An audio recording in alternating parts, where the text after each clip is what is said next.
Regardez le tweet d'ActuFoot un jour avant la finale de Coupe du Monde 2022.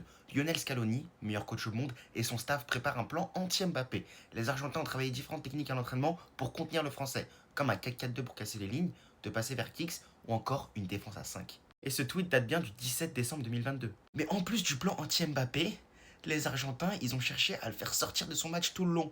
Le mental de fou qu'il fallait garder pour pas lâcher un coup de tête, pour pas devenir fou, pour pas se barrer du terrain.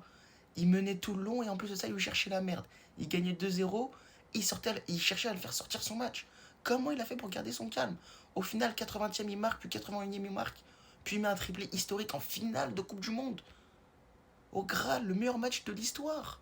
Il met un triplé, alors qu'il y a un plan anti-Mbappé. Et pour ceux qui ont la mémoire courte, c'était tellement sale Mbappé à la Coupe du Monde 2022, encore heureux que chaque équipe, même la meilleure au monde, faisait des plans anti-Mbappé. Techniquement, il était au-dessus de tout le monde, il roulait sur tout le monde. Il était à l'origine de chaque but, putain. Regardez tout l'espace qu'il libérait lors de matchs comme la demi-finale de Coupe du Monde contre le Maroc. Tellement il monopolisait tout le monde ici, toute l'équipe du Maroc, Théo Hernandez s'est retrouvé tout seul ici et il a pu marquer. Même par exemple au huitième de finale contre la Pologne, oui mais de lucarne, il met une passe D à Giroud sublime, mais en plus de ça dans le jeu, il a donné tourné aux défenseurs. Il a été trop fort en passe, en dribble, en tout. C'était le joueur ultime à la Coupe du Monde 2022. Déjà, la Coupe du Monde, c'est tellement le Graal dans le football. Le fait que c'est surtout les 4 ans la finale, elle est tellement unique que même des joueurs comme Messi, meilleur joueur de l'histoire, même lui galère en finale de Coupe du Monde. Sa finale contre la France, elle est pas dingue, elle est bonne, mais surtout sa première finale en 2014, quand il était quasiment au sommet de son art, et bah il a galéré.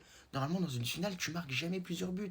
Tu marques un but quand t'es vraiment trop fort ou que t'as vraiment beaucoup de chance. Mais Mbappé, même quand on lui fait un plan anti-Mbappé, il arrive à marquer 3 buts. Et il met 3 pénaltys face au meilleur gardien dans cet exercice. Face à Emiliano Martinez. C'est trop grave, c'est trop fou. Il faut évidemment bien prendre en compte la pression des horribles médias français qui mettaient sur Mbappé à la Coupe du Monde. À quel point les immondes argentins ont essayé de le déstabiliser et de le stopper à tout prix.